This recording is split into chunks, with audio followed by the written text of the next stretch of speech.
The broadcast is now starting. All attendees are in listen-only mode. Good morning, everyone, and welcome to the Regional Catastrophic Planning Team webinar for today. It's 10 o'clock. We're just going to give another minute or two for additional attendees to log in, and we will get started with our discussion. So if you just hold for 1 moment or so, that would be appreciated. Thank you.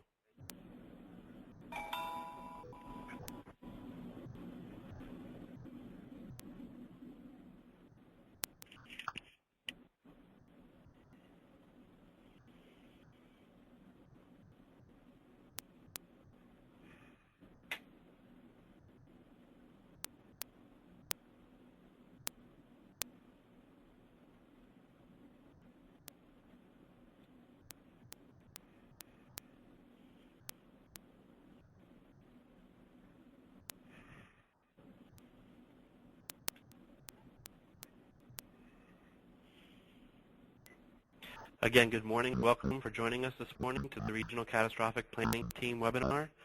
We'll get started in just a moment. We're just waiting for a few more attendees. We'll get started shortly. Thank you.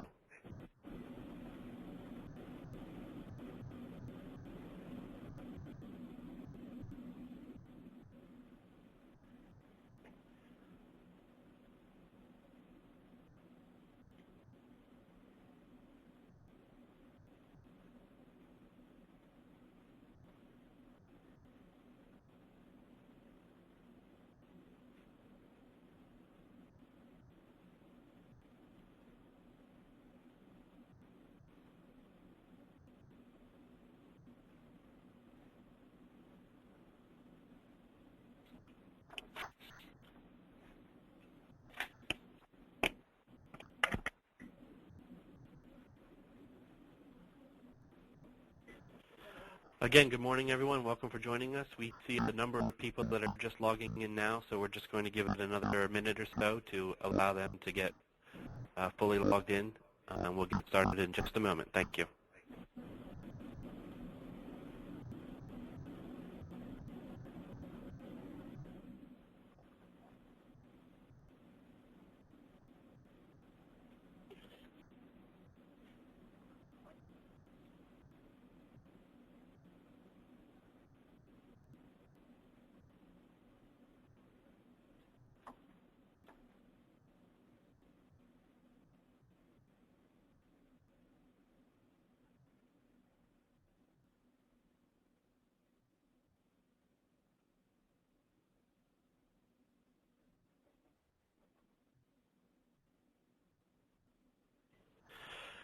Okay, good morning, everyone, and welcome to the Regional Catastrophic Planning Team webinar, the Cascading Impacts of Electric Power Outages.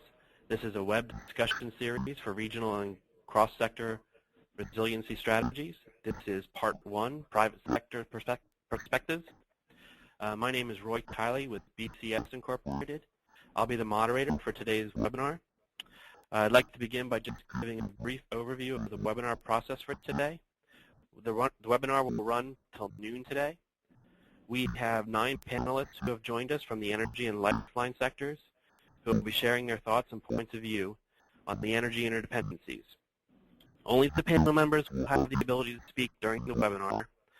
All of those listening will not have the ability to speak during the webinar, but we've arranged 2 methods for those listening to participate. First, we'll be asking a couple of polling questions to our listeners and ask them to participate by responding to the questions.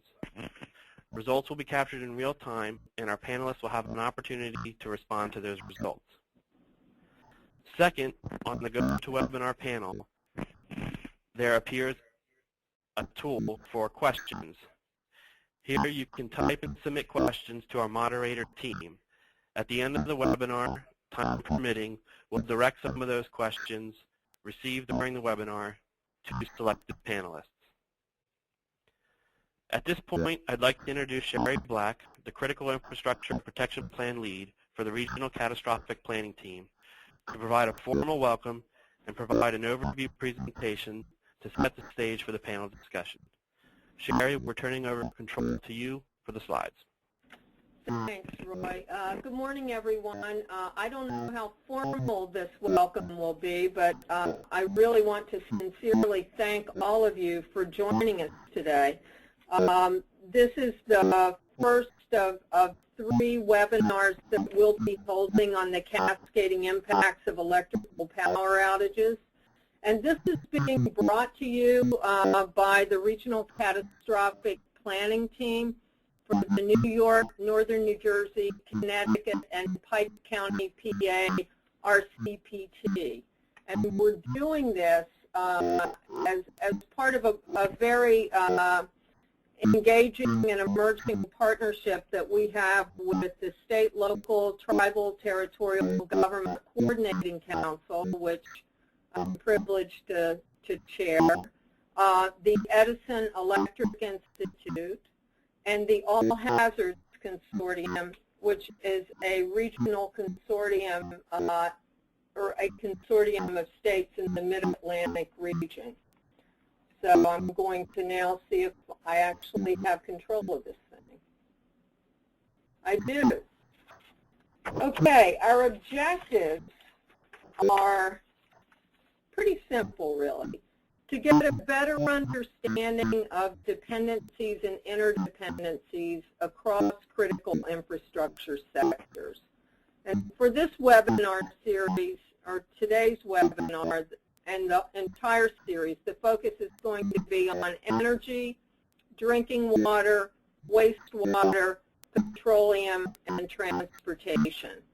And what we hope to do is identify operational solutions to reduce power restoration timelines and thereby reduce dependency-based vulnerabilities in other sectors.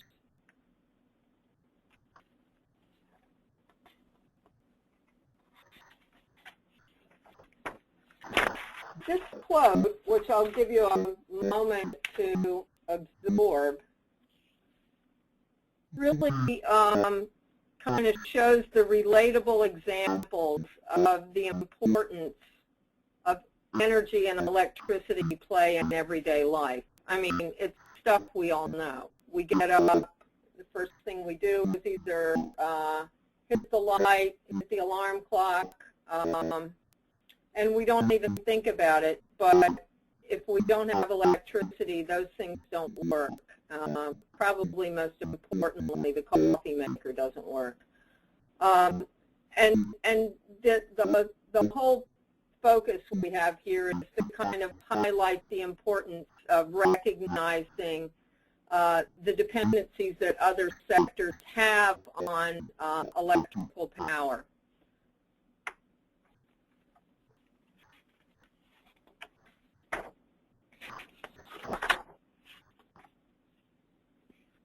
So I'm not even going to try and dissect this slide, but it shows the web of dependencies across all the lifeline sectors. And when we talk about lifeline sectors, we're talking about, you know, those things that provide critical functions in our everyday lives, and that's transportation, communications, water, energy. Some would argue emergency services, and some would argue healthcare and the food sector as well. But we're going to confine our inquiry here today to the ones I mentioned earlier. And each sector is dependent on at least one other sector, usually on multiple sectors. And if you remove one support, you impact and compromise the functionality of other sectors. And we're going to look at those impacts across systems through this webinar series. So this slide shows you the new list of critical infrastructure sectors following PPD8, which removed a couple of sectors. PPD 21. And PPD 21 refined the definition of critical infrastructure sectors through that removal. Dependable supply of energy, of course, underpins the operation of all these infrastructure sectors.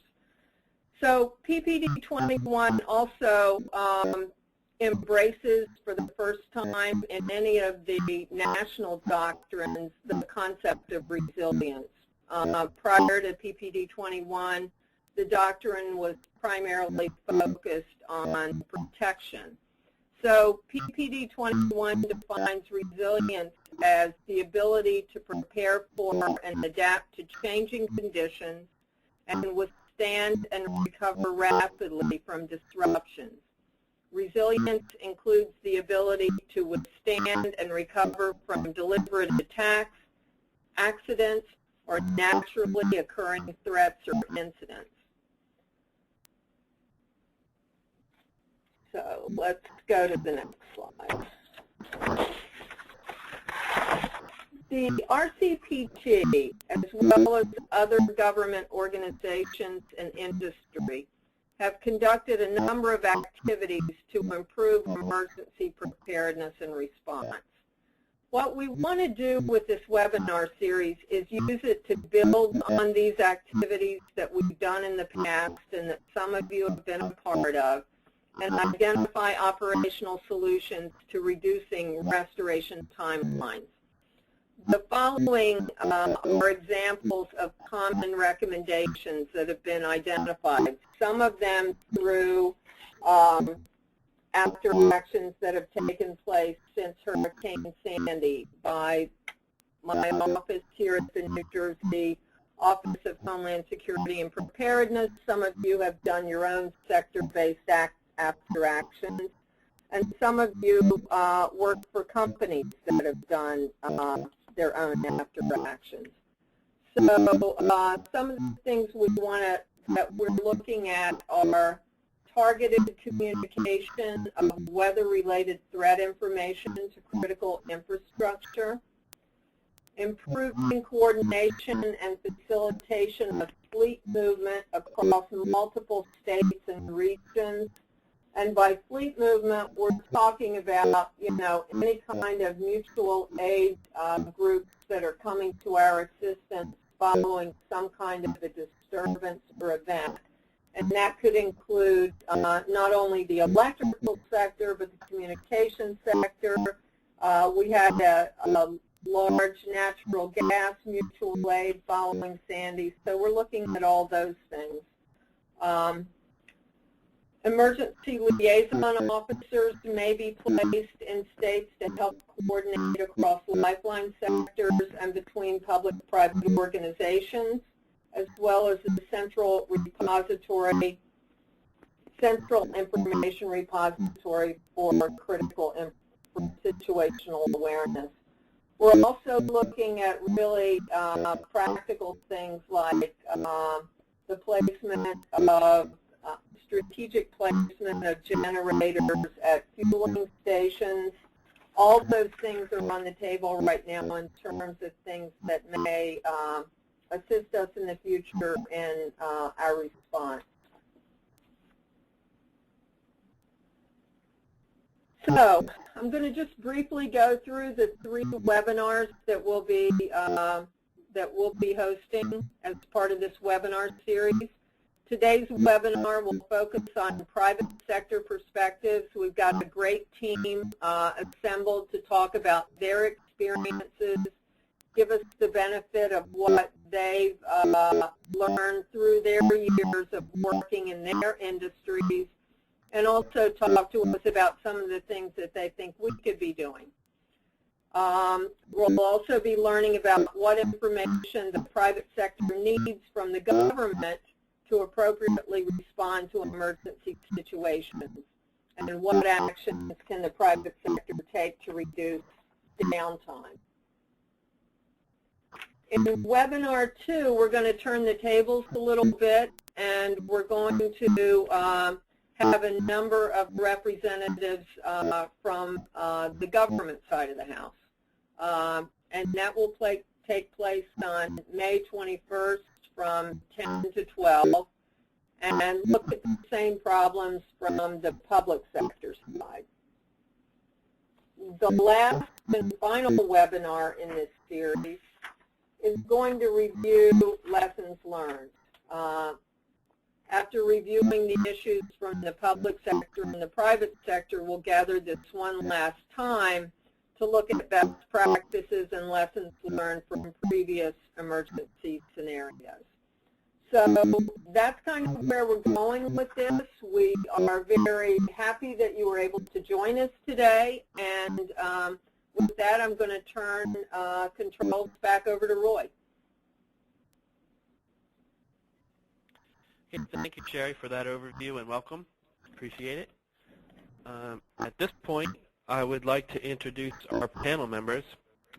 As I introduce our panel members, on the screen you'll be able to see a slide for each panel member that provides a brief perspective statement as well as key takeaway messages from each panel member. Our first panel member is Thomas Bourne.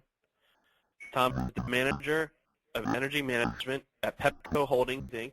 And I'll give you a moment to look at his perspective and key takeaway message.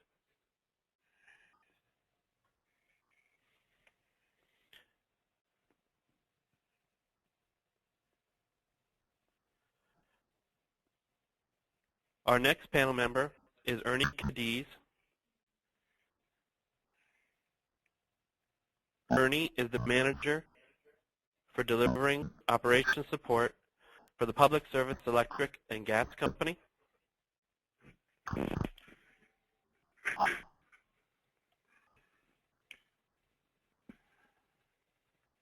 Ernie's key takeaway message is to better understand key obstacles utilities face when dealing with another Sandy event.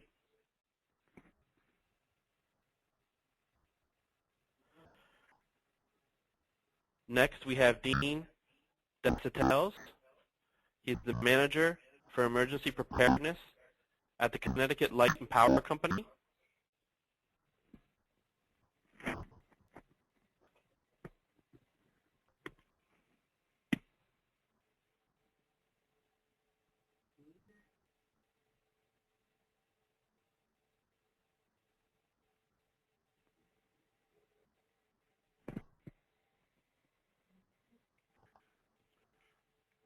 There we have Dean.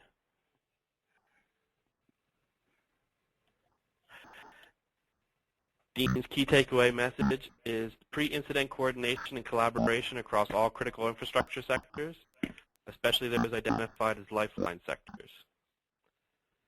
It's imperative to success of any all preparedness, response, recovery, and mitigation efforts.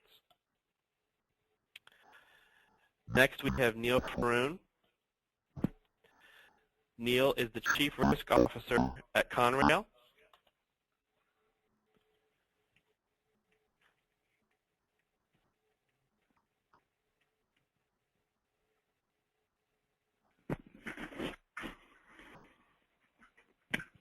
Neil has 4 takeaway messages you can list there.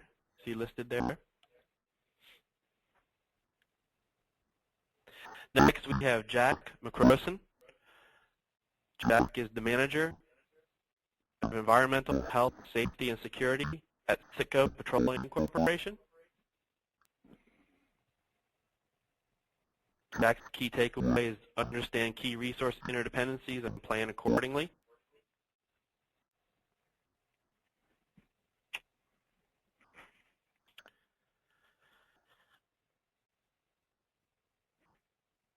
Next, we have Jim Nowak. Jim is the Manager for Emergency Restoration Planning at American Electric Power. His key takeaway message is a better understanding of how the electric industry approaches service restoration during significant events and how we improve our working relationship to restore communities in a safe and efficient manner.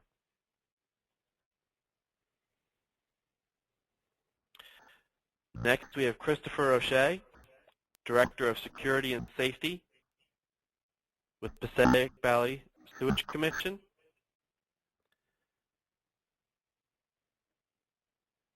Chris' takeaway: the events of October 29, 2012 reinforced the important point that no sector or industry suffers alone during a critical incident of this magnitude.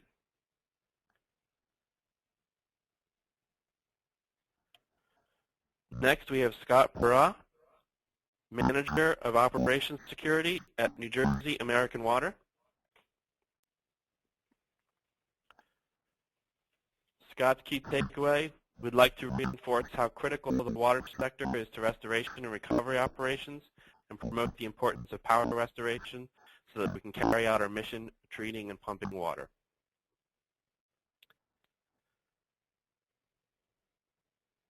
And finally, we have Michael Spall, Department Manager for Emergency Management Preparedness and Liaison for Consolidated Edison Company of New York.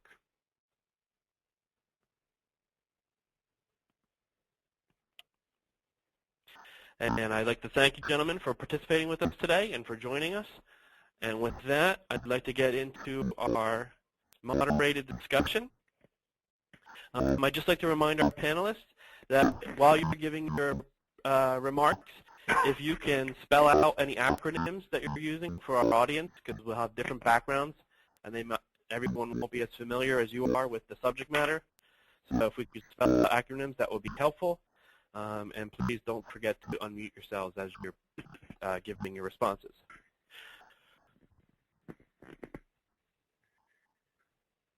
So with that, I'd like to start us off with our first question that I'd like to direct to Chris O'Shea from the Passaic Valley Sewage Commission. Chris, what are your key interdependencies with the electric sector, either in regards to powering your operations or to assessing other external critical needs? And are you taking any measures to reduce your vulnerabilities to those interdependencies? Thanks, Roy. Put it in context, Passaic Valley Sewage Commission is one of, if not the largest consumer of electrical energy in the state of New Jersey. To process, to transition the effluent to a safe and deployable effluent requires us to utilize about 19 to 20 meg of energy daily. This kind of electrical power can't be supported by stringing together some smaller generators within the plant. Our dewatering systems alone operate 24/7 based on a geographical location and the base elevations throughout our plant as well. And a vast majority of our infrastructure is actually below ground, and these systems are obviously critical. To that end, we're actually partnered with PSE&G here that we own, and PSE&G operates a substation here at the facility, which we are tied to two separate 138,000 volt power sources, the Bayonne line and the North Ave line. So we were, prior to Sandy, fairly secure in our opinion that we had at least two separate power sources coming into the plant. So that would be our true interdependency. As for measures that we're taking to reduce the vulnerability to those interdependencies, short-term, we're currently separating out the facility's dewatering capabilities to allow for standalone power short-term. The power supply will not operate the process. However, we'll protect the plant infrastructure until primary power is returned. In Superstorm Sandy, the dewatering of over 200 million gallons of water was required before PBSC could commence any repairs to bring the facility online with the primary and secondary processing. Our long-term goal is we're currently involved in the 406 mitigation process with FEMA in an effort to construct a separate primary power plant on the facility. This power plant would become our primary power, and our current system through PSE&G would be the redundant and backup system should our primary fail. This power system would allow for a sustained processing rather than just the dewatering here at PVSC. Thanks, Tom.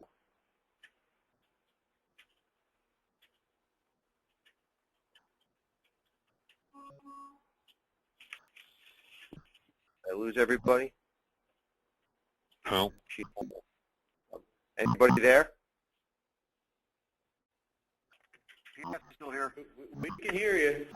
All right, I'm done. Thanks.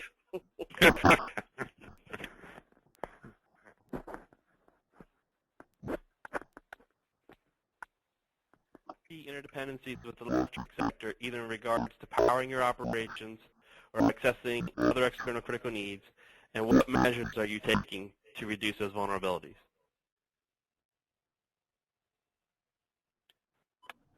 Roy, I think you were on mute for part of that question, so I'm not sure the person it's directed to knows who they are. Okay. Can you hear me? Okay, great. So I was directing that question again to Jack McCroson from CITCO to see what his key interdependencies are with the electric sector and what measures are taken to address those vulnerabilities. All right, thank you. Yeah, you were on mute. Didn't know it was directed to me.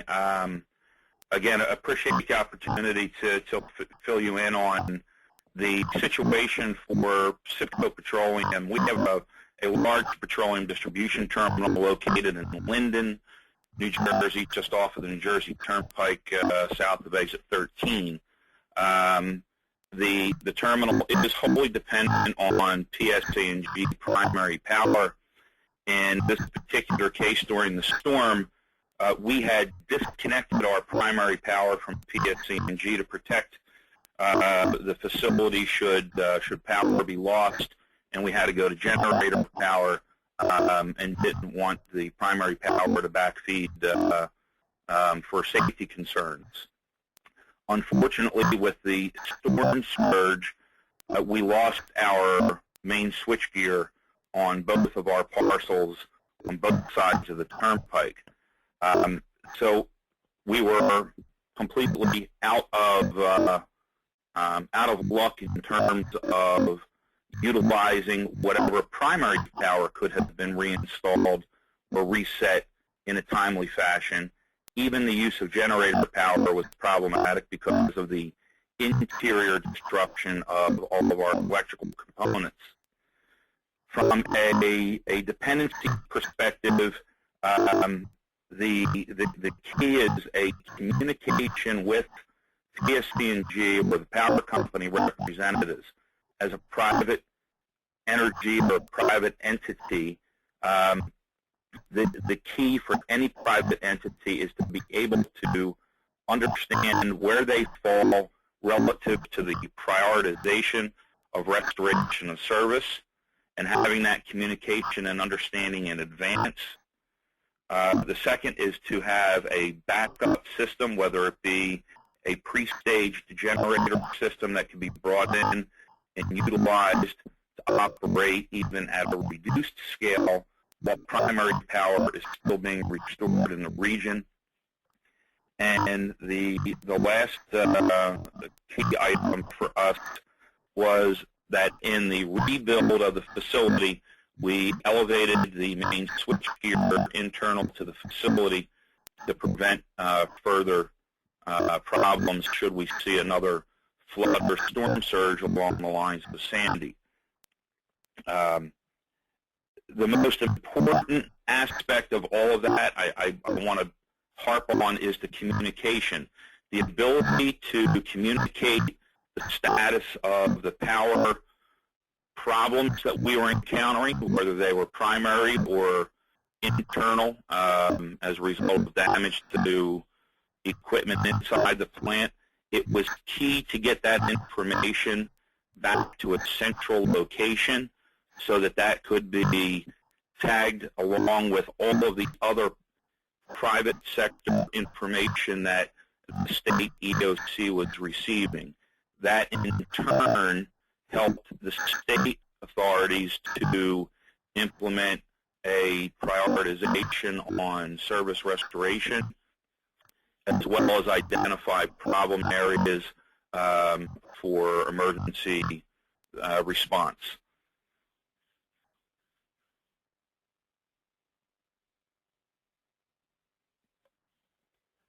Thank you, Jack. I appreciate that. I'd like to hear from the electric sector at this point, and I'd like to ask Dean Detzitels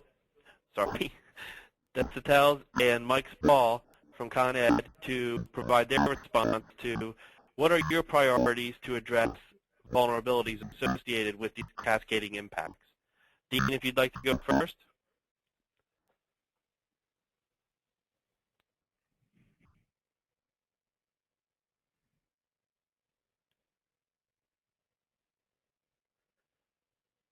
Dean, are you there?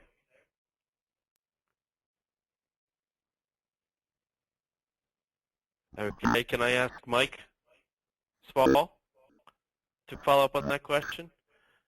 Sure. Can you hear me? Yep. We're going to do a number of different things. Sandy taught us a lot of lessons. The storm was sometimes 5 times bigger than the previous worst storm, which occurred with Hurricane Irene. So we had over 1 million customers without power during the period starting Monday, October 29th.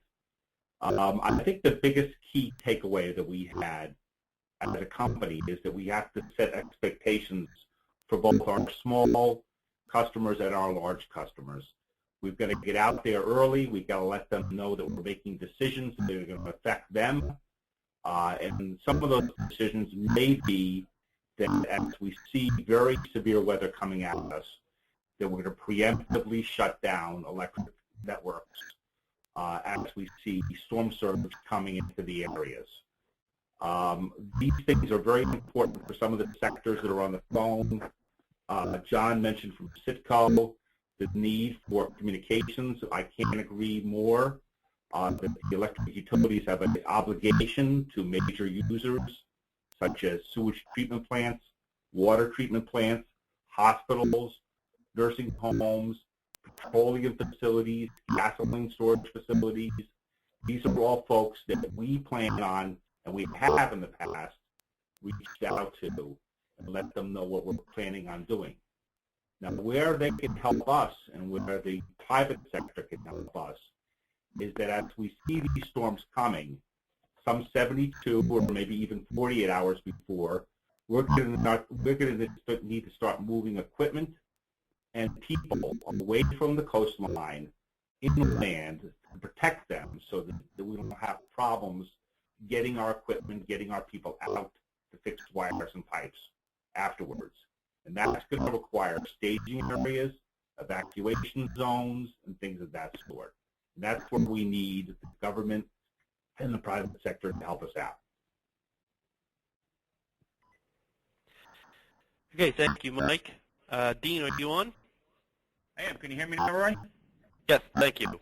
I'd like to pose the same question to you. What are your priorities to address the vulnerability associated with the cascading impacts? All right. Thank you, Roy. And again, thank you for the opportunity to speak before this audience. Such as the obvious dependencies of lifeline and critical infrastructure sectors on the electric system, I think in the wake of large regional events such as Sandy, probably the most significant issue is the vulnerabilities assessment that needs to be done on a regional level, and really a universal understanding of any of the potential impacts across all lifeline sectors. Historically, most efforts are focused on either state or county level and concentrate on independencies specific to a jurisdiction. Even events such as the 2011 Northeast Energy Assurance Exercise really focused on local jurisdictions to identify and implement those response and mitigation measures. But from my perspective, I think the real priority is establishing a regional view of the vulnerabilities and then establish those expectations that were mentioned earlier for both the mitigation and the restoration priorities. I think the first step in managing those vulnerabilities is really to establish and maintain clear expectations of both the capabilities and the response of the public and the private sector. You know, a perfect example of this is establishing a clear understanding of the terminology, such as critical facilities and restoration priorities.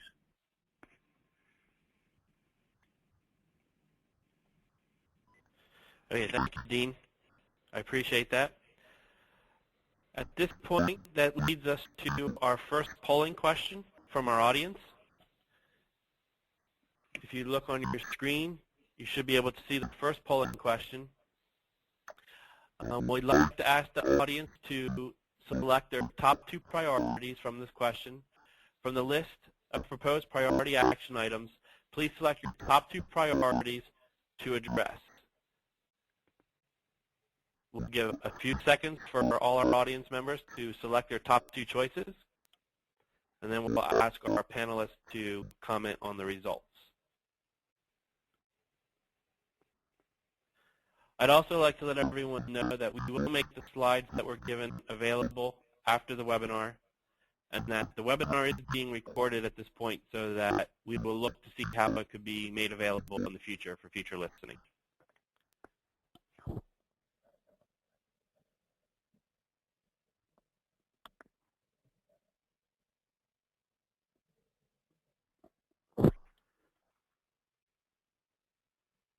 We'll just give another moment for our tally to come through.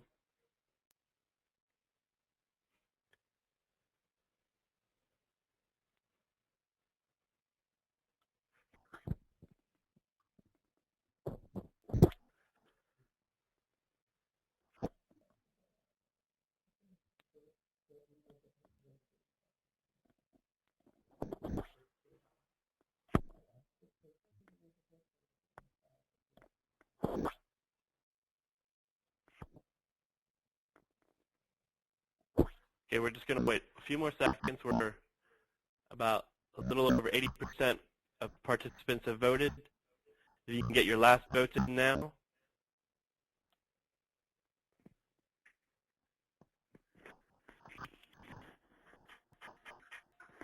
Okay, and here you can see the results from our poll from the list of the posted priority action items. You can see the results posted there. I'd like to ask Ernie Cadiz from the Public Service Electric and Gas Company to see if he has any comments on the results that came through. Sure. Hi, everyone. I'm looking at the results, and one of the things that we would like to see is the facilitation of the fleet movement throughout the state, especially when we bring mutual aid folks in. Quicker, more smoother transition to get through, for example, tolls and so forth, to get them into our staging areas. All right, thanks, Ernie. Neil Perone from Conrail, do you have any thoughts on the poll results? No, I kind of, the last two, the 43 and the 49%, seem like those are the critical things. I mean, invest in more resilient infrastructure and a lot of training and exercises along all energies. I mean, I'm glad I didn't work in the energy sector during Sandy. Okay, thank you, Neil. Any final comments, Dean, from the Connecticut Light and Power Company on the results of the poll?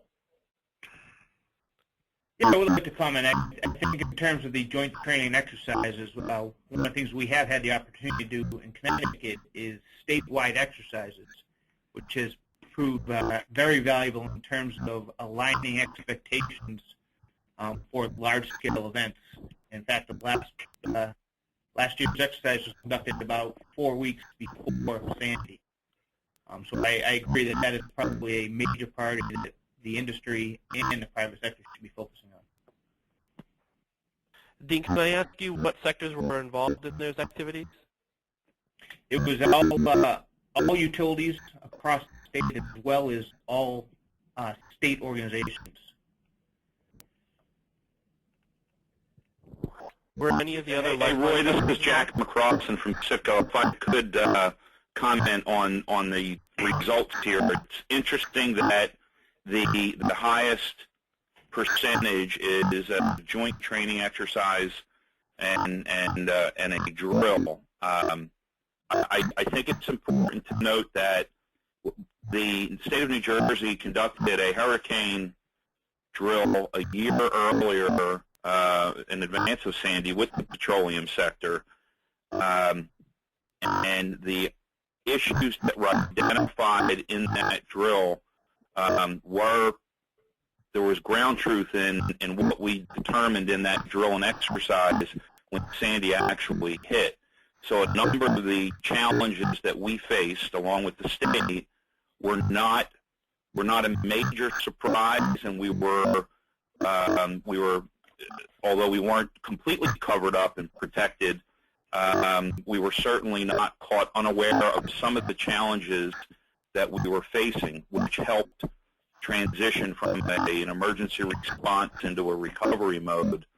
I think the key is that if anyone does engage in a substantive training and drill program, the other items that are listed here, the level and need of communication, both threat and otherwise, will be identified in the outcome of the drill and exercise. The coordination of fleet movement, the location for information collection and a repository will be identified. So a number of these other items actually fall out of conducting a drill or exercise, and I would suggest that that is one of the most important things to walk away from this webinar with, for those who have the position or are in a position to drive that particular issue, is to take advantage of a drill and exercise, because all these other issues will be identified and will flesh out for local folks during that type of a review.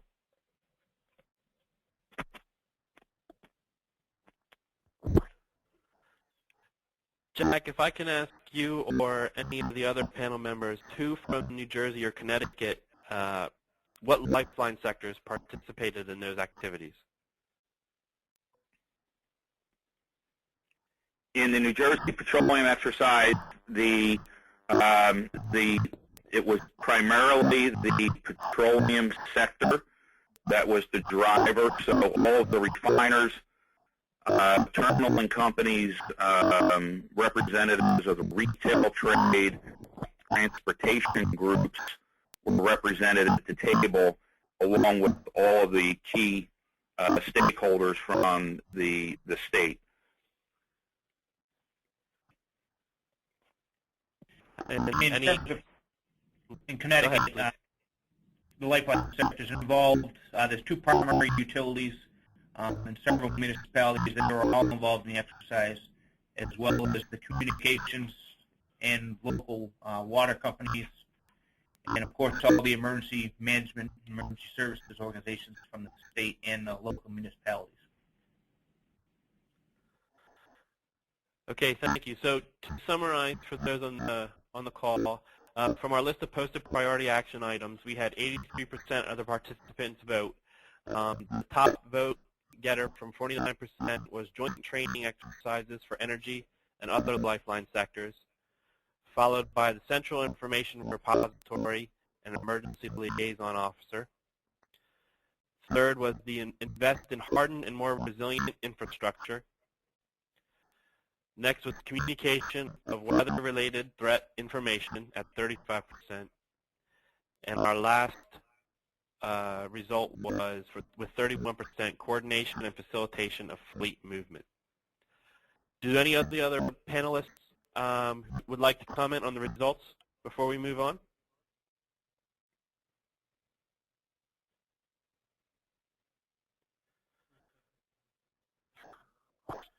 Okay, then I'd like to go into our second question to our panel members.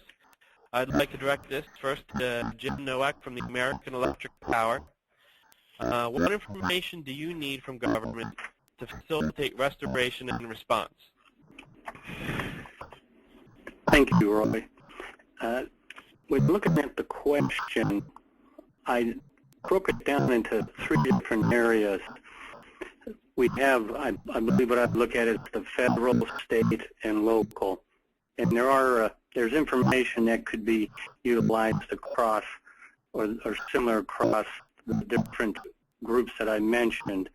But starting with the federal, look at the interstate closure and making sure that we understand what routes are open and closed. And I know there are some websites that provide that, so that is helpful.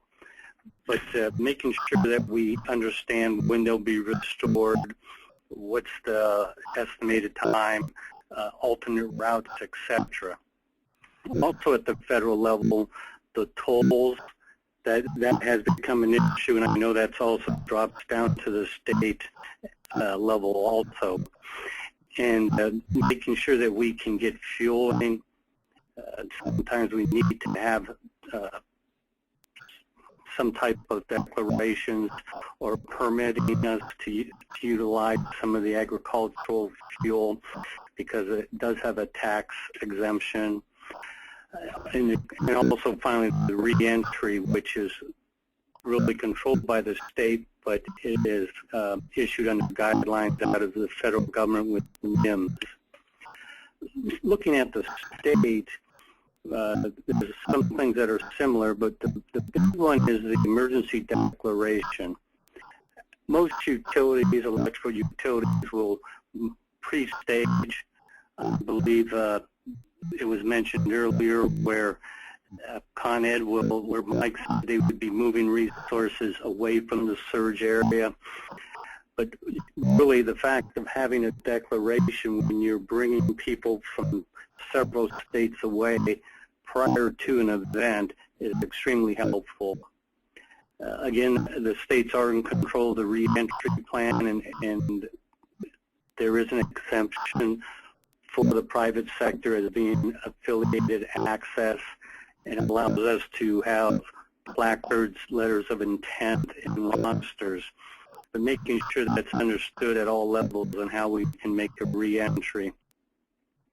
There's really a good communications with the local FEMA group, making sure that we have an understanding of where they're going to be utilizing hotels and staging sites. A lot of times we will get into a hotel and then be asked to leave because it's being taken over by FEMA. We understand that need. Several times we find that those rooms are being held until the event is over, maybe to bring insurance people in or to do some type of an assessment. And there's an opportunity for us to possibly use those hotels prior to that it actually being manned. And again, the road closures, the tolls, working with the National Guard with equipment such as helicopters, generators, security, talking lodging and feeding. If we don't use a big logistics company, having that opportunity to work with the state on that. And then, of course, we need to understand the critical infrastructure. What is important so that we can prioritize along with the state, as well as local and county, so that we can make sure that we have on our radar what's important to restore, and then we can provide the best estimate for those restoration efforts. And finally, getting down to the local area, a lot of times there is a lot of tree damage, and the trees come down, and there's wires tangled up with the trees. Developing some type of process to be able to go out and allow the local debris to be removed without endangering the employees, so that we need to make sure that the wires are removed, or at least isolated, so that they can remove the trees, the debris, in order to allow traffic flow. Helps both us and also the public. And then finally on that, the critical infrastructure for the local groups. We know we have it at the state level and working on it at the local level with water plants, some county 911s, etc. But that's really the type of interface that we need to continue to grow and work on between the electrical sector and the different branches of the government. Thank you. Okay, thank you, Jim.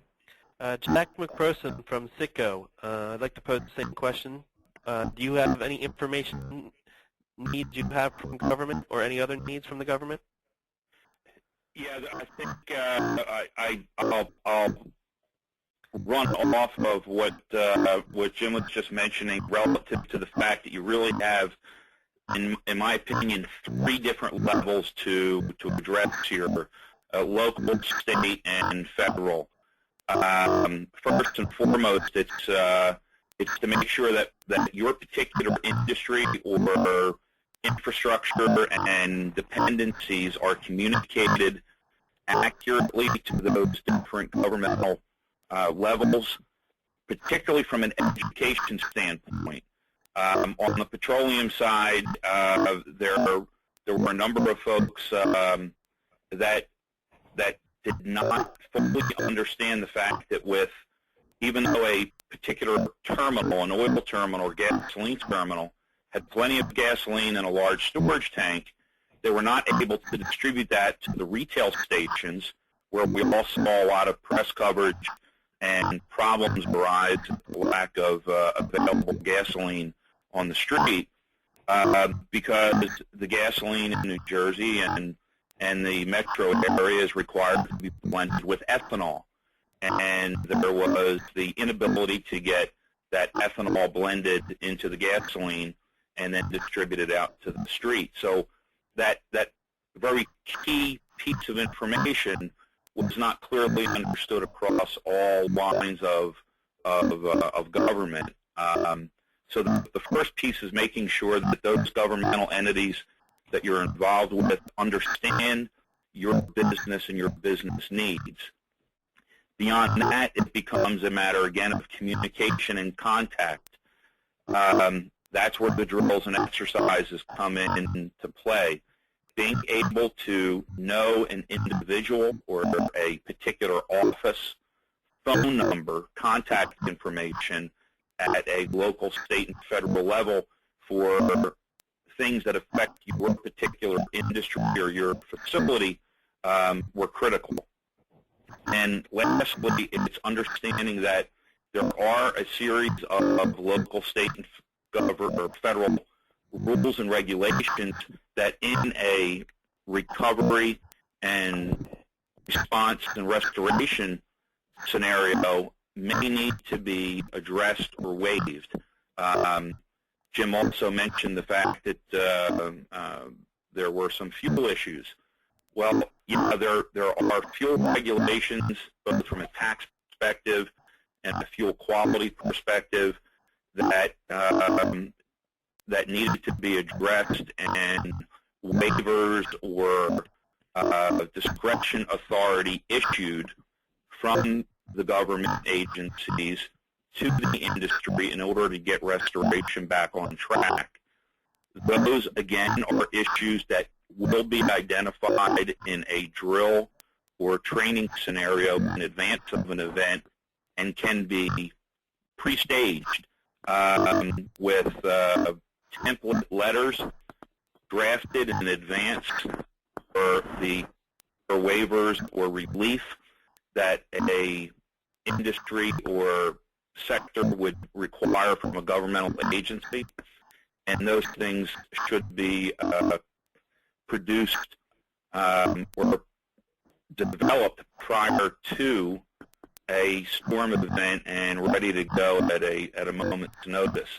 And the last item is the fact that the emergency operations centers that are located in any particular state, one of the most significant beneficial things that came out of Sandy was the daily call that was held by New Jersey's OHSP director, and all private industry and key infrastructure sectors were able to call in on a daily basis and get an update as to where things stood across the region, which helped in individual recovery activities.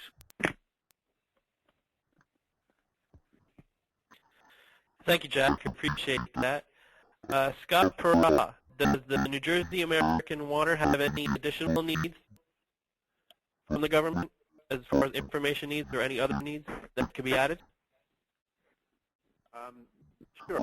Let me begin by saying that during Sandy, as indicated, those private sector calls were instrumental in providing us with the key information that we were looking for. And already mentioned, the water sector is heavily reliant upon ensuring that we've got effective levels of water treatment chemicals and being able to ensure that those deliveries can make their way and navigate to our water plants throughout New Jersey and our other operating states.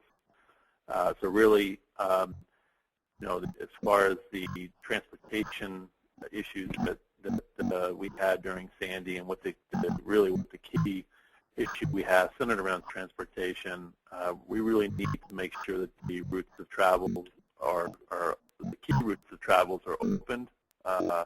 We need to be in communication with the DOT and others to ensure that those routes are clearly accessible, as well as opening up the opportunity to travel on roads that are restricted to truck traffic, such as in New Jersey, the Garden State Parkway, and identifying whether those streets are actually open, and if they're closed, where exactly they're closed, so that we can navigate across the state.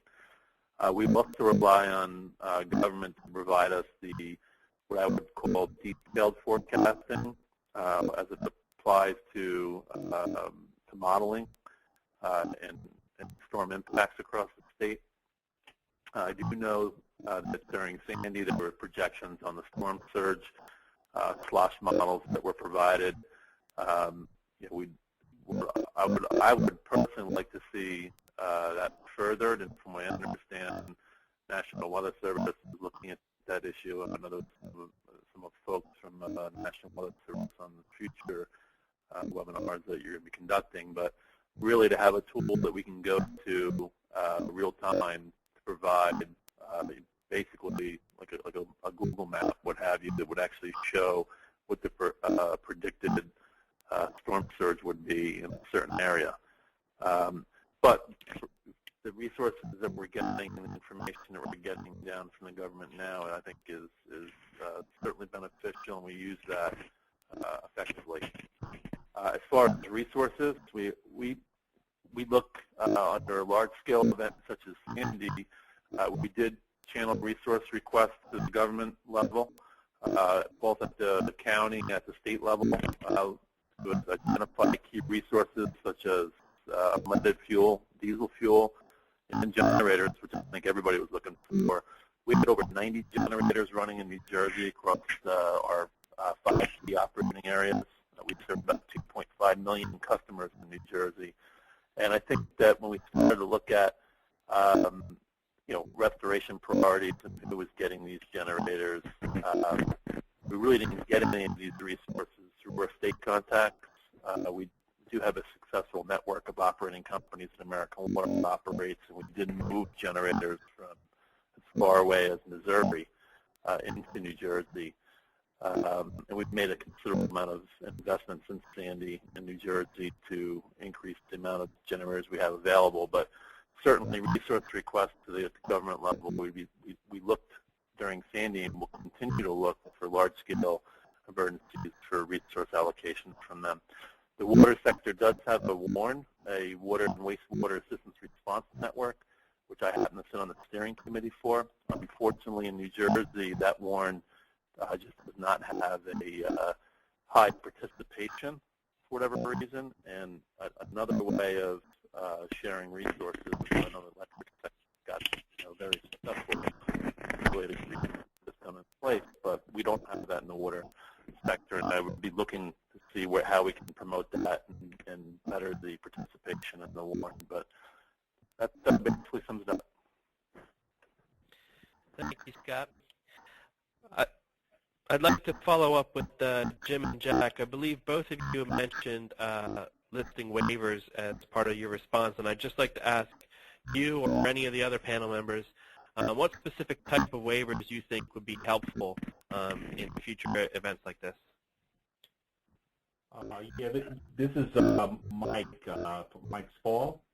One of the things that Jim mentioned, which I think is very important, and I'd like to perhaps just change the focus of it a little bit, is what I call credentialing.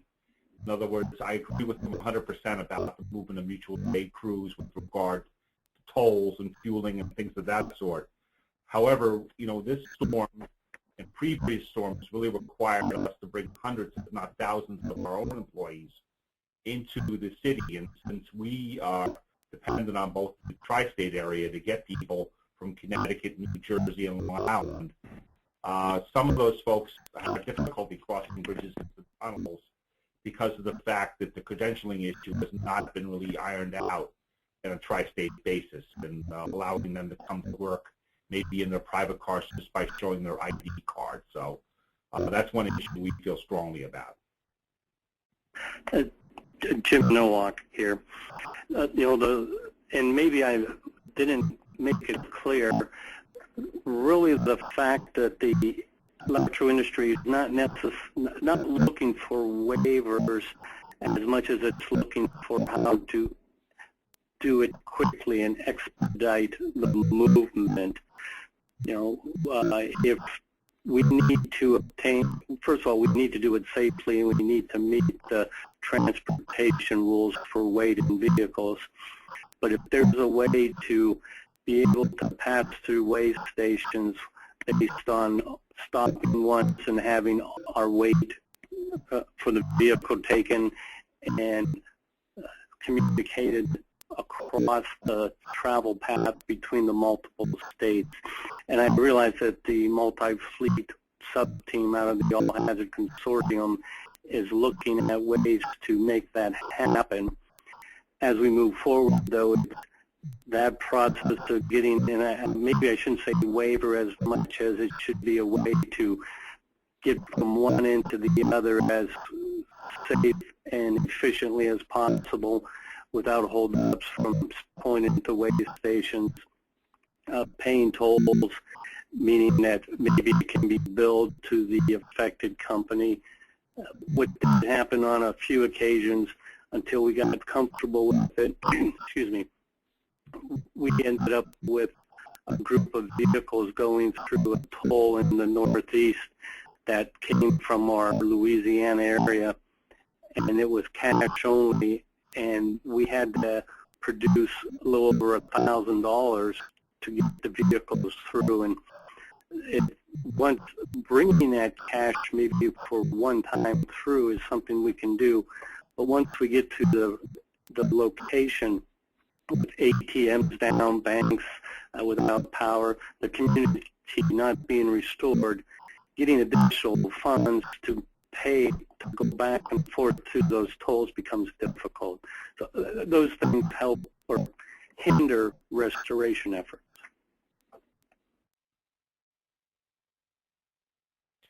Okay, thank you. Does any other panel members have any additional thoughts that they'd like to add to information needs from the government?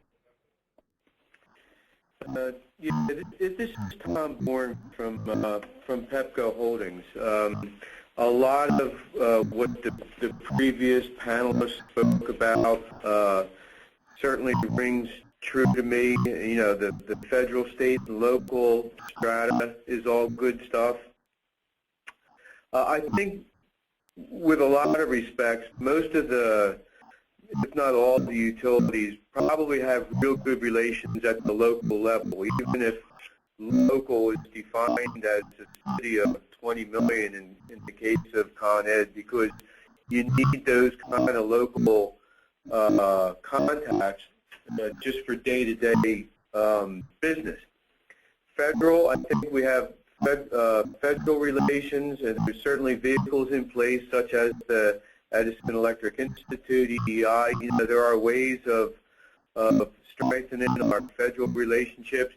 But I think that on the state level, you know, utilities are regulated a lot at the state level, and there's a lot that can happen on the state level that can you know, affect a utility's ability to restore customers. And it might not be a quote-unquote informational need that I'm going to talk about, but it is a need from governments on the state level. And that's in the large events, the Sandy-type events, We need our state governors to realize that it's a regional approach to restoration, and that decisions that can be made need to be made with a regional flavor and expand the view outside of the boundaries of a particular state. There's a lot of influence that the governor's office can have on the things that happen in a regional approach. So I would hope that we could work with our state governors to kind of broaden the view during restoration. That would be it. Thank you, Tom. I'd like to go to Ernie Cadiz from the Public Service Electric and Gas Company. We heard through a couple of these information needs and comments of the need for a regional approach.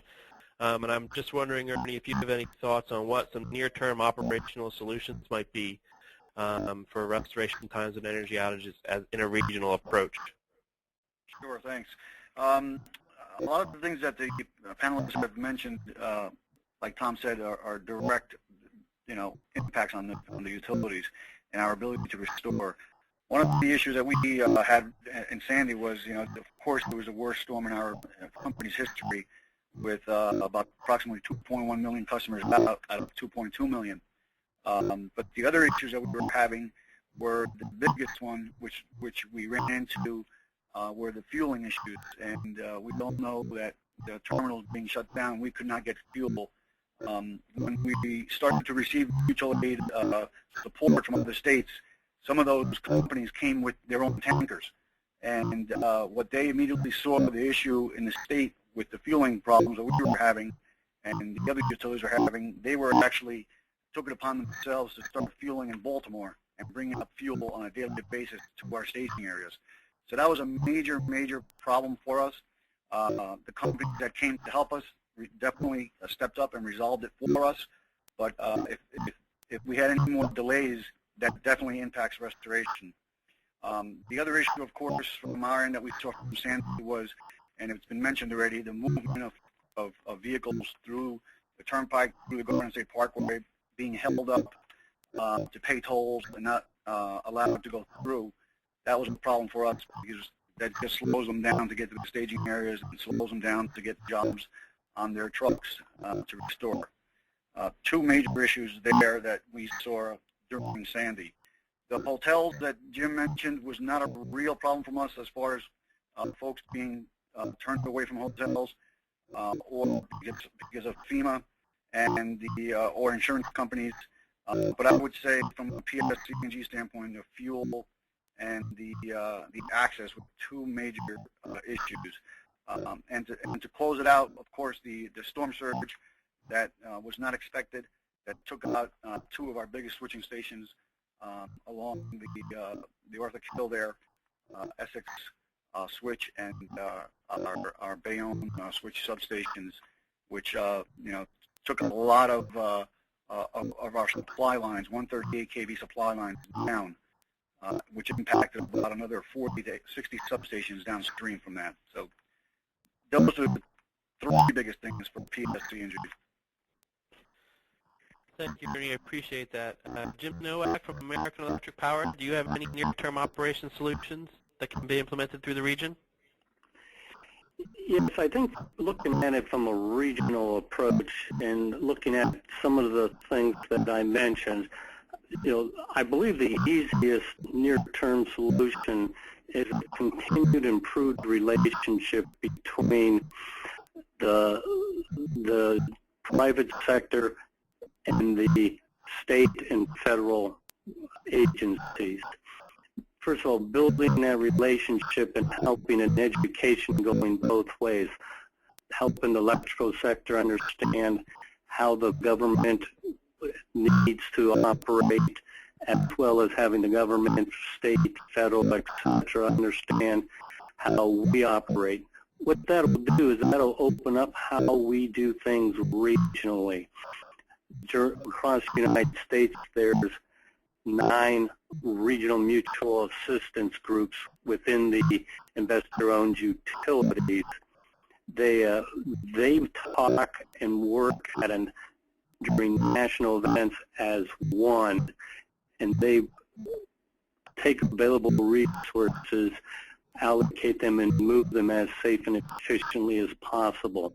That near term is if we can help the state and federal governments understand our process, our needs, I think that'll allow us on some temporary basis to get through tolls until a more permanent way can be corrected.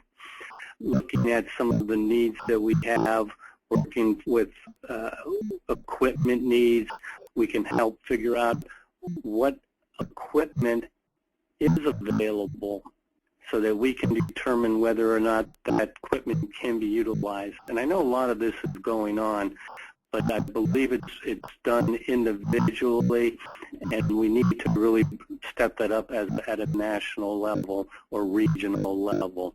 And there's other things I think we can do to improve a regional response, and that is, and I think it was mentioned by Ernie and by others, that I think Tom Bourne especially was talking about having the states understand how their neighbors are being affected, and so that we can utilize resources or past resources to the neighboring state, maybe even house them or set up FEMA sites in a separate state that isn't affected, which will allow us some closer transition to affected areas.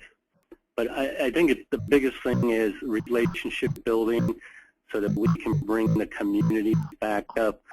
We can put power to a home, but if the person gets in their home and they can't fix the hole in the roof or put food in their refrigerator, there's no use in being here. We got to build these communities and get them back to where they were. Thank you, Jim. Tom Bourne from PEPCO, Jim had referenced you in there with some of your thoughts. Did you have any follow-up? The near-term solutions, there's just one added thought I'd like to put out there, and it's about the way the utility business works, that maybe those of us on the inside understand, and maybe we don't do a good enough job of communicating outside of the sector. And that's, work practices or, restoration processes, as we're talking about it today, they don't really vary greatly from company to company to company across the land.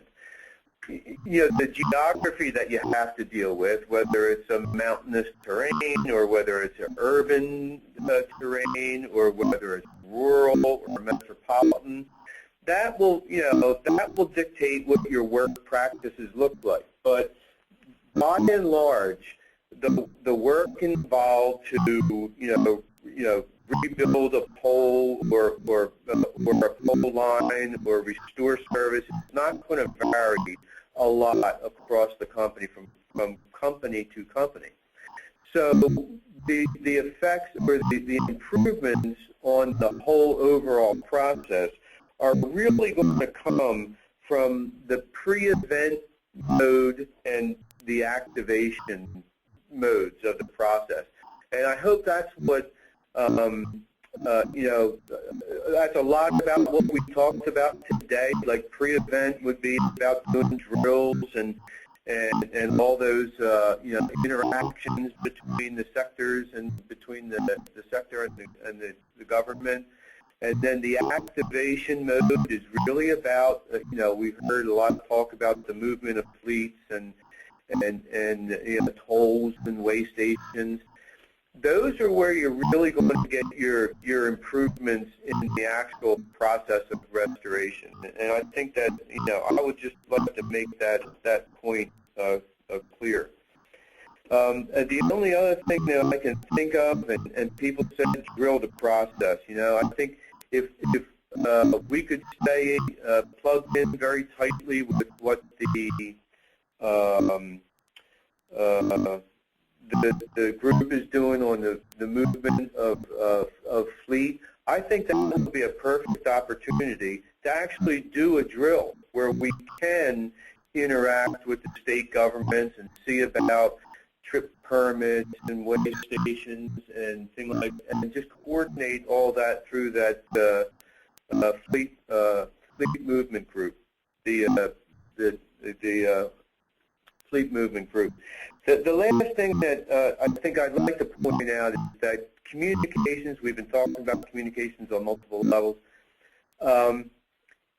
It doesn't happen just during storms, but how efficient the communications happen during storms is a result of what you do on blue sky days, what we would call blue sky days. So, you know, I think a near-term solution is that, you know, we need to be reaching out and establishing those contacts through venues just like this one, but the follow-up of venues like this with our state and local governments.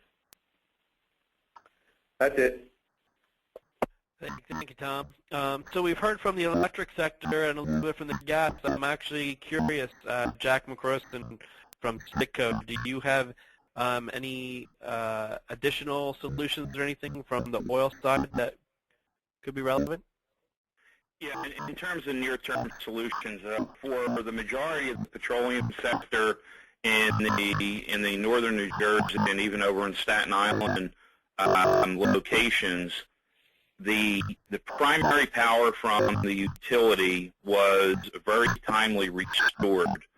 That was not the problem in this particular storm event because the majority of the locations suffered major and critical damage to their interior electrical components, primary switchgear, all their buried conduit, and other components, that even with primary power being restored at the street, the facilities were still not able to become operational. So, you know, near-term solution, understand the interior guts of your power distribution system from a perspective of elevation. Know what the flood predictions are, the storm surge predictions, and pull critical equipment prior to the storm. So it's a matter of modifying the preparation plans, the hurricane prep plans for critical sites to pull motors and starters and certain equipment that would be subject to a potential storm surge. And in restoration, a number of locations, including ours, have modified the elevation of our equipment to prevent damage in floods that are sure to occur in the future. Okay, thank you. Appreciate that. I'd like to ask our electric power representatives on the panel that a number of the sectors that depend on electric have cited that, you know, better communication and timely restoration estimates are imperative as they try to restore and recover from these type of events. And I'm just curious, from the electric power reps on the panel, do you have any ideas or near-term solutions to help that communication and timely restoration estimates activities? This is Jim Nowak. You know, I think one of the important things to do that in the near term is to develop the list of priorities that have the critical infrastructure that they're looking at trying to restore, and also some insight on the potential for holding off if there's a generator at that location. So if we look at all the facilities that don't have a generator that are critical, and then look at those that have generators, and then possibly what is probably the best amount of time that they'll get out of that generator, meaning if there's a fuel issue, can they go 8, can they go 15, can they go a day or two? So we're trying to understand not only the priority list, but understand the potential for taking areas or needs within that list and being able to put them off for a little while because there are backups that are running. The potential is that the generator could get flooded and there may be just no way of having a backup. But I think it's developing an understanding of that critical infrastructure list, prioritizing it, realizing if we make every circuit a priority, then none of them become a priority. So there has to be some good communications and development of that list and a plan on how we can attack that. And I think that's a near-term solution that can be done to address the concerns.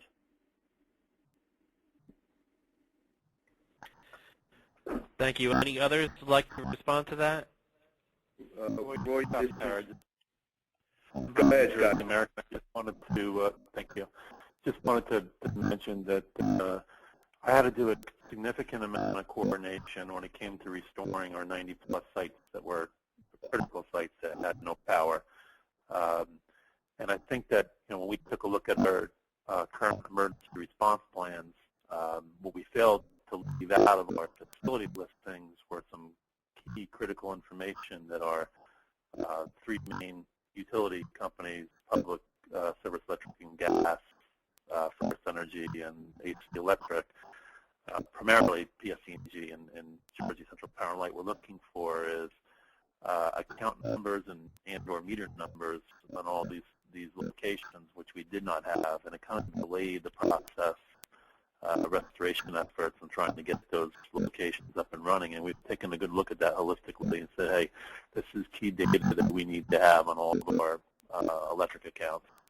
And even go as far as identifying the line that's feeding that particular location, because many of the the electric companies gives them a better understanding of what line we're being fed off of. So I guess when we take a look at how we're managing these requests and what data we can provide the electric companies when we do have an outage, can actually reduce our restoration time.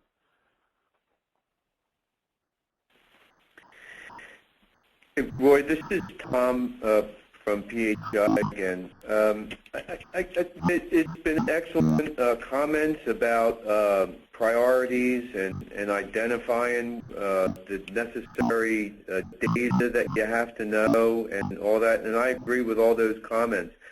But again, I think there's a piece that probably we inside the electric sector understand because it's part of our business, but I think it would help to educate the other sectors at some other time, but about the whole restoration process, about the methodical approach that it takes to efficiently restore service, and that it's governed by things like damage assessment and resource allocation, but it's also governed a great deal by the construction of the grid itself, and the top-to-bottom transmission and substation distribution approach that's required to restore, especially in large events.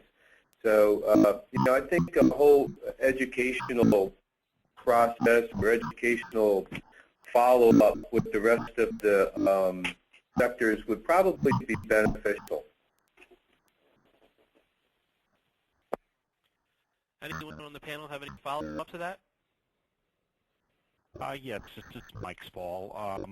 I guess the only follow-up I would have to that is that damage assessment is very key. I mean, you have to spend in a storm like Sandy anywhere between 24 to 48 hours post-storm after the sun comes out to do damage assessment. And at that time, you can set a global ETR, which will tell you that 90% of your customers or more will be back by a certain date. However, in today's electronic age, what we're hearing from our customers in post-Sandy and we're hearing it loud and clear, is that we've got to do better than that. So we're looking at enhancements within the company itself, that we're going to go down to regional and even localized ETRs. We're going to make our best attempt to try to do this, and as some of the other speakers said, it's really resource dependent. It's based on the formation and the design of the grid itself. However, we know with people's electronic age we're dealing with right now, and in the future, I think we've got to do better with regard to helping people set their plans going forward during the power outage.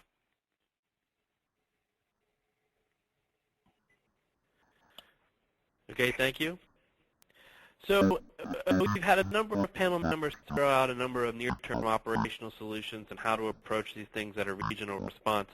And we're starting to get into the conversation of what is it going to take to implement these types of solutions. And I'd just like to turn it over to get some additional thoughts from the panel members on what actions are needed to occur to implement these solutions that we're throwing around the table here.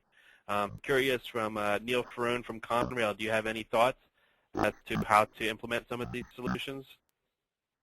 Well, I mean, if we're going to implement some of these training and drills, that's going to have to be done at a state level. And not being from the energy sector, I agree with that gentleman that spoke earlier. I don't know what it takes to restore power to this stuff, so I can't speak to that. The training and drills, we do that stuff all the time in the rail industry with first responders, so I think it would be very beneficial, and I think that's something the state needs to take on and get moving.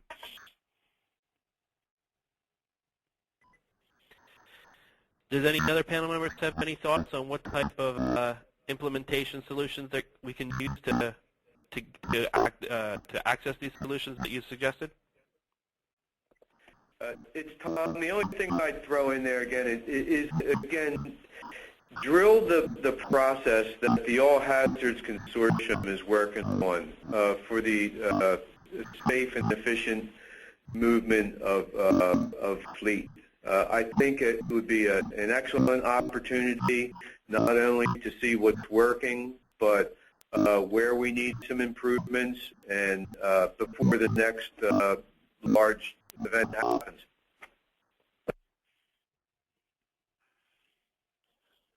This is Steve Distel. I just want to expand on what Tom mentioned before in terms of education and in terms of preparedness and response activities. I think there's an enhanced need to expand the communications, even the education opportunities, not only to the general public, but also to elected and appointed officials at the state and local levels. Historically, communications and coordinations with the electric utilities happened at a local level, and I think Sandy and even the storms that occurred in 2011 have showed that these types of events are really a regional event, and the historical view that many appointed officials have taken might actually could be detrimental to the restoration efforts. So the need to expand those conversations and the integration of regional plans and even national level conversations, and continue to integrate the private sector into the national response framework. And I think the efforts of groups like this and EEI have shown that these efforts are underway. Even the recent discussion at the White House about classification of first responders. I think it's imperative that those conversations continue. With PSC&G, one comment with what was last spoken about the education. I think one important thing to consider here is the education at a high level as far as how you restore a substation versus how you restore a distribution circuit. Two totally different aspects of restoration. As the utilities know, a flooded switching station with 13 feet of water is not going to be restored within 24 hours. I mean, you are talking about cleaning every single methodically, cleaning every single connector in that station by hand. With approximately, we had in that station, I think about 250 FTEs working 24/7, and I think, if I recall correctly, of a 5-day restoration just to Bayway, which was the station that basically affected all the refineries in that area. So that is a vastly different restoration than a distribution circuit restoration. So it's an education process.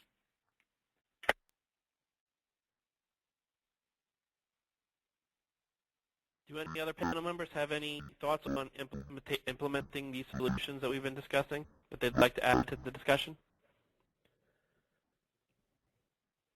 Yeah, Roy, this is Jack from Citgo. Everything that we've just heard has been centered around the key infrastructure of the states and the response needs, all of which are excellent ideas. But I think that somebody mentioned earlier that because of today's Twitter and Facebook and media society, there is added pressure on speed of restoration. The one thing I think that we can all agree that we saw on the media coverage of this was the lack of personal responsibility and preparation of the general public. All the efforts that we're talking about now, I think, are prudent, and we all will be working towards making those improvements internally. But it can all be underdone very quickly with a general public that does not take the recommendations of the advance notice seriously. It would be a whole lot easier for us to do what we need to do and get back in business if we didn't have the general public wanting immediate restoration 6 hours after the storm passed. If everybody is able to hunker down and maintain what they need to maintain for 2 to 3 days as recommended, it would certainly take some of the pressure off. So to that end, I think there is a need for federal and state and local governments to improve the public service messaging for homeowners and the general public to take steps to prepare to be without services for a few days. That's probably more of an opinion than it is a recommendation. I appreciate your inputs. Any final thoughts on implementing solutions before we move on? Okay, at this point, I'd like to post our second polling question to the audience. Again, we'll ask you to select 2 options for the following question on what you think are your top near-term operational solutions. Listed, we have relationship building with public-private sector communities, increase emergency response training and drills, increased resources for emergency and restoration crews, standardized badging, credentialing for emergency vehicles, and understand power system in depth.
So our panel, our audience is coming through with their voting. We'll just give a few moments for the results to come through?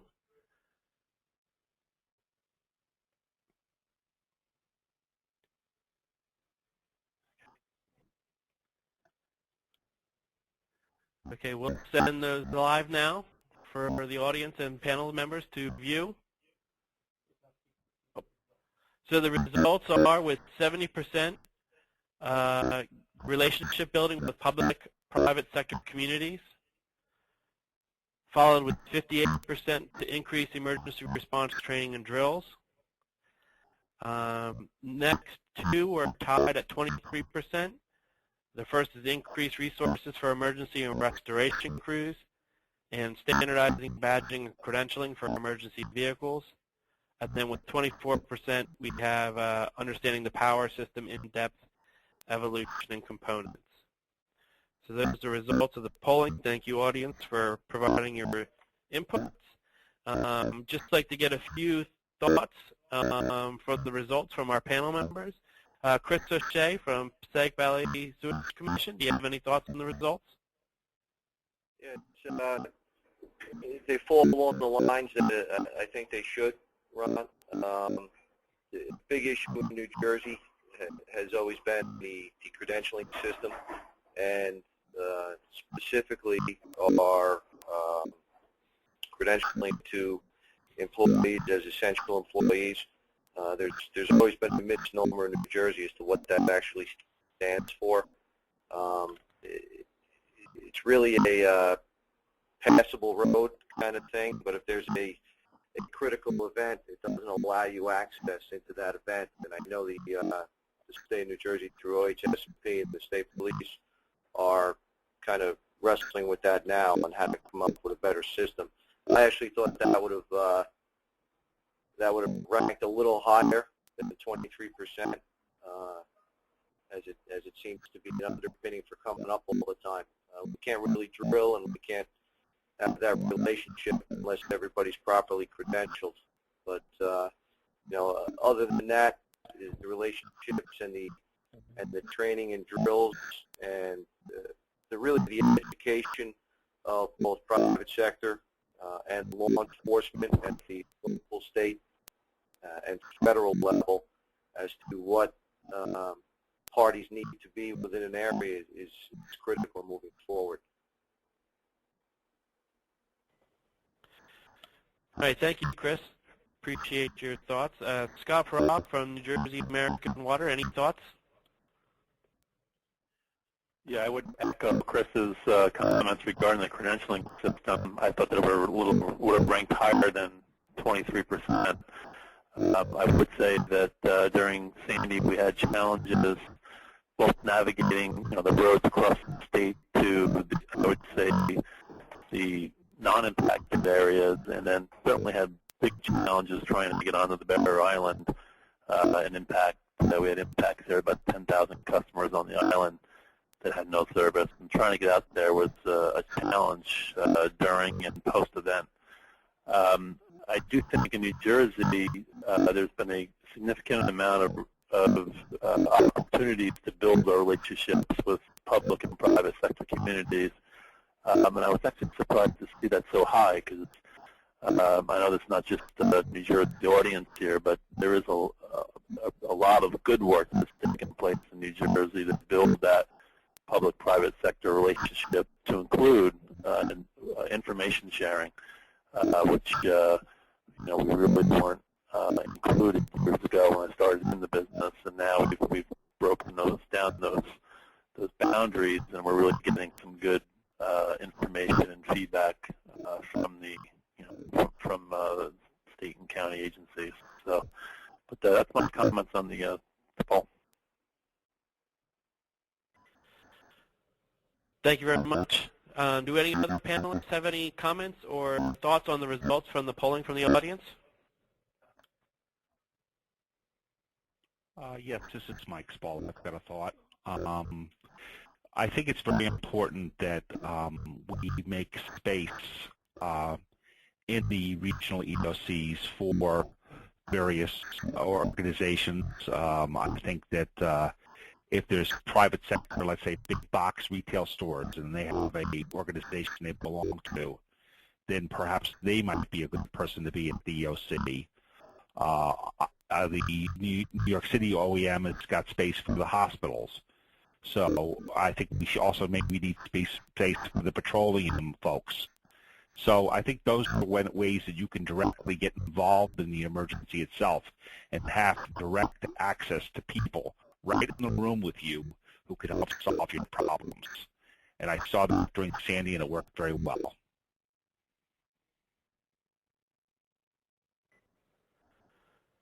Any additional feedback from our panel members? This is Jim Nowak. If I do look at, or am looking at the top two, it really just tends to lead me towards communications.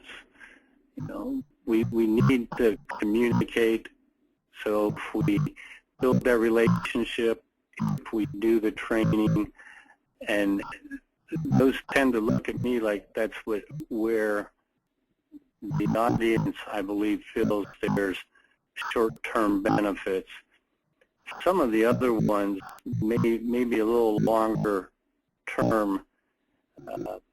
Getting standard badging and credentialing, that's been a struggle for many years, and I know we have addressed it in the NIMS and the revisions of NIMS, but we probably don't have consistency across regions and how that is.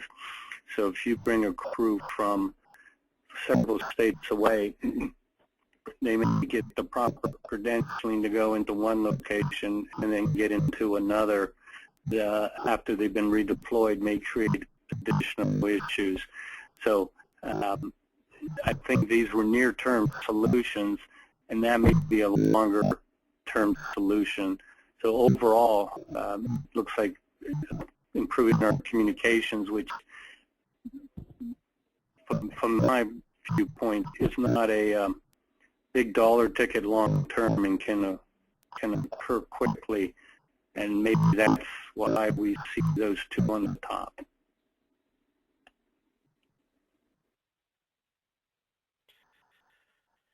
Okay, thank you, panelists. I appreciate your response and your thoughts on the results of the polling.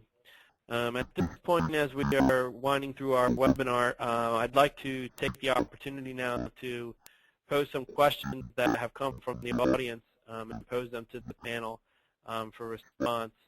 So our first question that comes to the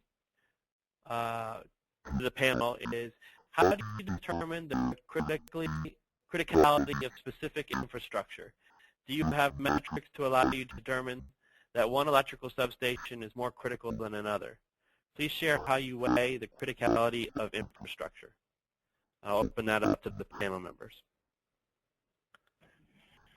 This is Dean Dennisell from Connecticut Lane Power.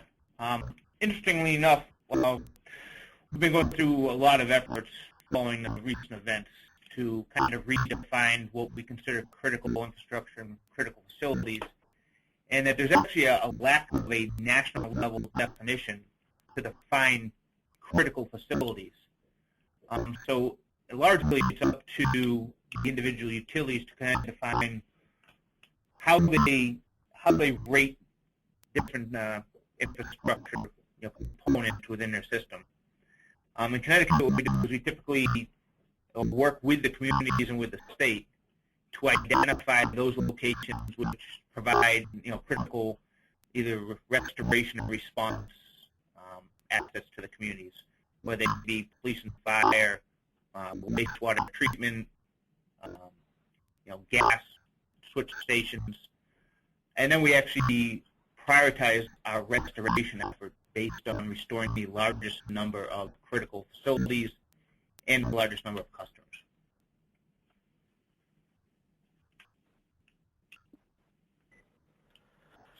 Any other panel members have any comment on that initial question from the audience? It's Tom from Pepco Holdings. I'd just like to add the view that when you talk about infrastructure, there's our infrastructure versus the rest of the sector's infrastructure. So you can look at it two ways. But I'm going to answer from the other infrastructure point of view. I really think that the criticality of any set of infrastructure sort of varies from incident to incident. I don't think it's set. While there are lifelines and those kind of criticalities, I can give an example from after one of the hurricanes. Schools. If schools had to open up the next day, it's critical because it's critical to people's lifestyles. If you're in the middle of the summer and schools aren't open, that criticality goes away. So I think it's fluid and dynamic and local in nature in most cases. And I think what can work well is to funnel up those different viewpoints of critical through something like a county OEM or your OEM structure, and then have a good working relationship between the OEM community and the response community. I think that's one viewpoint that you could take. As far as the criticality of our own infrastructure, I think that's pretty well been determined on a day-to-day basis because you have to operate the grid. And to operate the grid with its inherent redundancies and things like that, the criticality of any one piece of infrastructure is pretty well set. And it varies from place to place. That's it. All right. Thank you. Appreciate that. I'd like to ask the panel members that the disruption of fuel supply and equipment has been mentioned many times as a problem across the region. Do any of the panelists have any other examples of how power outage disrupted other supply chains or prevented their accessing essential supplies for their operations? There are situations in some of the coastal events over the last 10 years where damage has also affected some of the ports. They've affected some of the airports that are close to the coastal area, so the ability to bring in resources through the air, whether it be supplies or people, become difficult. I haven't heard too much about rail, but one of the things that occurred was I-10 during Katrina, and then recently through Isaac, ended up being flooded or damaged, and that does stop or create alternate paths. So there have been a lot of effects on the infrastructure that has created issues for, I think, all the people on this call as well as the audience.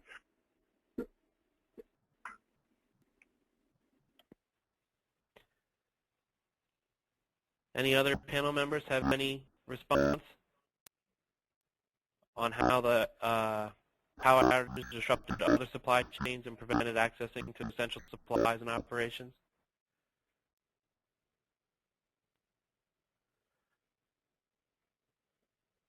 Okay. Okay, so I'd like to ask the panel, how do we get the public to prepare for power outages? What has worked and what has not worked so well for you?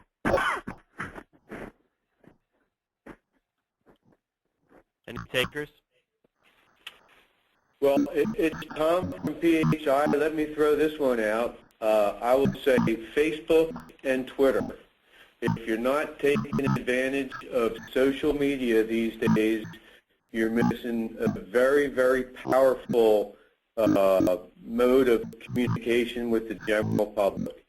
And, you know, I know at PHI we do a lot on Facebook. It's not just a storm method of communication. It's a blue sky type of communication. So I would say, you know, look at social media. You can't ignore the impact of social media. This is Ernie with TS. We agree here with that 100%. The other thing to consider is the message that we put out prior to Sandy actually hitting us. We actually put out global ETRs prior to the event of 7 to 14 days, and we were doing that also via social media. At times, you put out that type of global ETR and people just fail to accept it. That's another issue.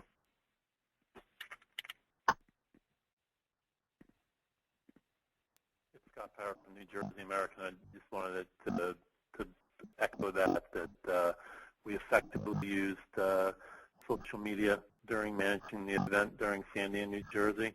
We had communication staff in our Emergency Operations Center in Voorhees, New Jersey, constantly monitoring Facebook and Twitter.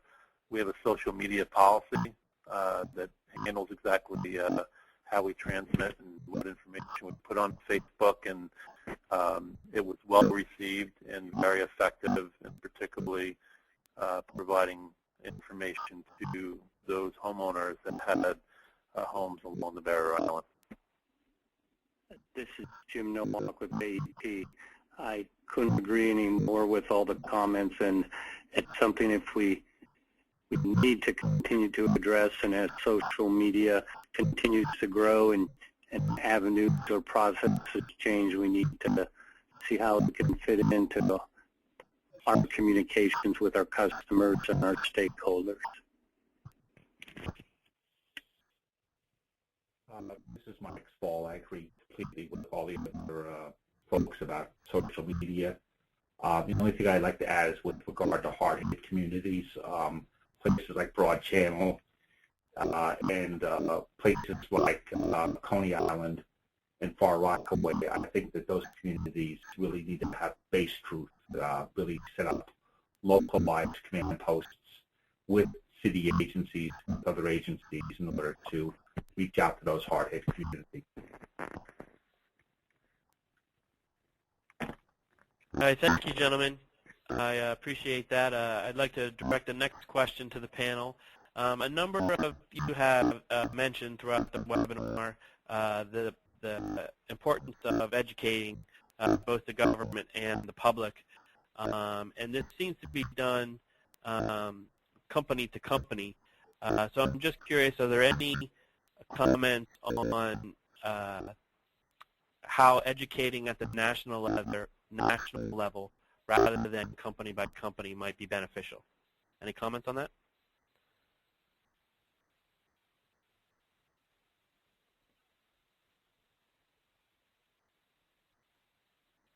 This is Steve. One of the things that we're looking at is, at the national level, when you have the entire energy sector involved, you really have a constant message that can be presented. And one of the things we're looking at is, opportunities to, with additional partnerships through EEI, to engage some of the federal and even state level government agencies, provide that message. All too often, when you try to engage at the local level, and New England is really the perfect example. You have such a large density of electric utilities that you sometimes lose the continuity of message when you try to do it locally. So I think it's very important that we try to engage national level organizations such as EEI to make sure there really is a consistent message, and that really everybody understands the magnitude of some of the concerns that the industry has.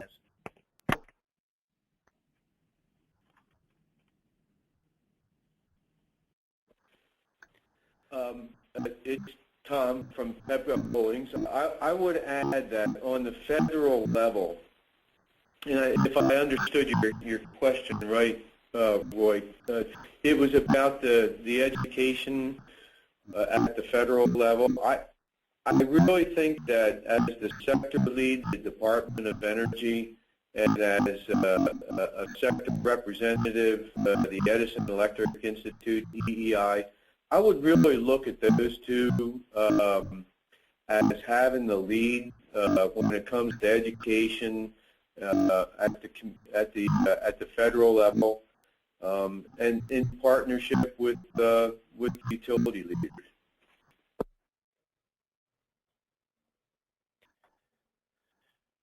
Okay, thank you. Appreciate your comments on that.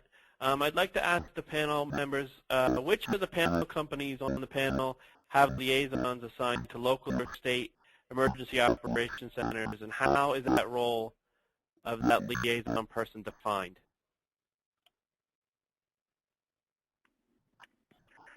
This is Jim Nolan with We have liaison staff at the Rock here in New Jersey. We also have liaisons at the county OEM offices, all 11 for PSE&G, and those roles are defined to relay any critical issues that are arising from those county or state levels back to our command center here in Newark on an event like Sandy, so we can properly address the issue and mobilize a crew or the right personnel to that location. All right, thank you, Ernie. I appreciate your comment. Jim, I think you had a response as well? Yes, I was going to say, as a more rural utility, and I realize that the Northeast there are some areas that are rural, but mostly very populated and urban or metropolis.